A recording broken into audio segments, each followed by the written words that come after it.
Recall we mentioned the United Nations Habitat 1 plan that came down at the Vancouver Convention in 1976. Under this plan, all humans that once lived on farms and in rural areas, so-called wildlands, will be relocated to cities, now referred to as human settlements. And the idea is that if you concentrate populations into specific areas or zones, less energy usage, less water usage, and less transportation. So people will have less reason to leave home. They'll stay in their homes. They may even work out of their homes. And so they're not going to be using their cars, they're not going to be using energy, and they're not going to be using water. Since, as we saw earlier, the UN is not big on property rights, it should come as no surprise that the first private property to be phased out will be single-family homes, what socialists at UN headquarters consider suburban sprawl. Instead, we the people will live in apartments and condos in megacities near railroad tracks. Our super tall dwelling units will all be built to UN-specified building codes authorized by ICLEI, COGS, the ADA, and a myriad of NGOs and other friends of sustainable development. While the animals run wild in continental corridors, we the humans will live in transit villages and smart cities. Smart growth, or new urbanism, is that ideology that says that you shouldn't have more space than you actually need. So if you're a couple of people living in a 3-bedroom house, well, you don't need that extra space. So why do you have it? There's a clear, concerted effort to make it really just about as miserable as possible to exist and use your own private transportation, own your own home. All impetus and incentive, in financial and otherwise, is to convince people that it is unsustainable to live in your own home, have air conditioning. It is their duty as a human being, as a global citizen, you see. You basically exist and little more.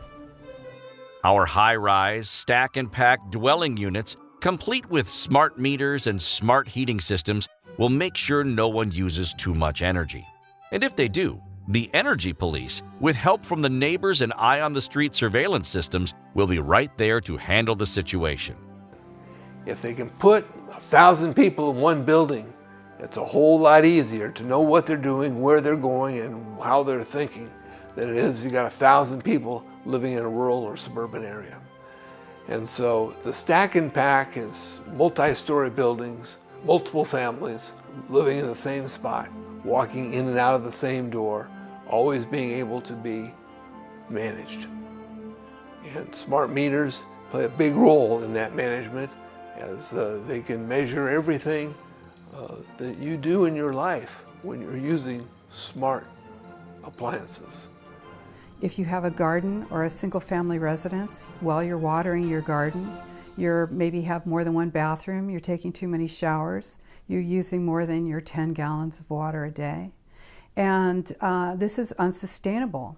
So you need to be removed from your single-family residence. Anybody that's got a couple of acres of land and his own water supply and can grow his own food, these people are a threat to the collectivist society, because they aren't going to go to the politicians and say, please feed me, please clothe me, please give me shelter. That's the secret behind Agenda 21. They want people out of the country. They want corporations out there growing all the food and that kind of thing, but they don't want anybody living out there. To describe human settlements and the food sheds that sustain them as modern-day concentration camps might be a little over the top, because with no cars, parking lots, or air travel, everyone will walk and use bikes, so they will be fit and healthy. At least as healthy as the genetically modified foods they are forced to eat will allow. These islands of human habitation are surrounded by, of course, the continental corridors that wild carnivores can use to repopulate the continent, and all continents, in fact. So human beings aren't going to really want to be going out there into the wildlands area. And they're, of course, if you're a locavore, which you should be, under this plan, and you're not going to be getting your food for more than 25 miles away. And so that means that your transit village or your island of human habitation needs to be ringed by a food shed. And the food sheds, or of course you can grow your food hydroponically in a sort of a multi-story concrete parking garage kind of thing that you get your food in. But your food sheds are those rings of land that are around these islands of human habitation. And they have a limited amount of calories that they can produce. And if you're limiting the numbers, then you have to ask yourself, well, who gets to live there? And let's say you want to get married or have a baby. Do you have to wait for someone to leave or die? In a universe of infinite energy, where the sun burns 4 million tons of hydrogen every second, and a gallon of seawater can be fused to provide the energy density of 300 gallons of gasoline, no good citizen would even think about using or wasting energy when sustainable development came to their neighborhood. So it really is, how do you control where people live, and how do you get people living in these highly dense areas?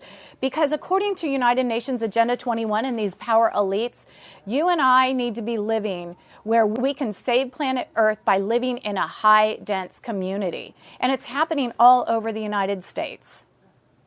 But getting all the humans off the rural lands will not be easy. The UN's cohort of governments, NGOs and COGs, including the US government and hundreds of ICLEI-supported local governments, will have to do a lot of land confiscation. Not an easy task unless they're able to disarm the US population first.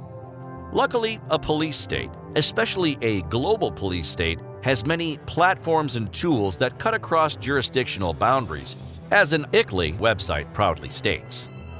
In order to control mankind, we have to get them all into the big cities. We have to rack them up and stack them up, get them dependent on the state for their food, their shelter, their electrical power, their water, everything. That's the dirty secret behind Agenda 21.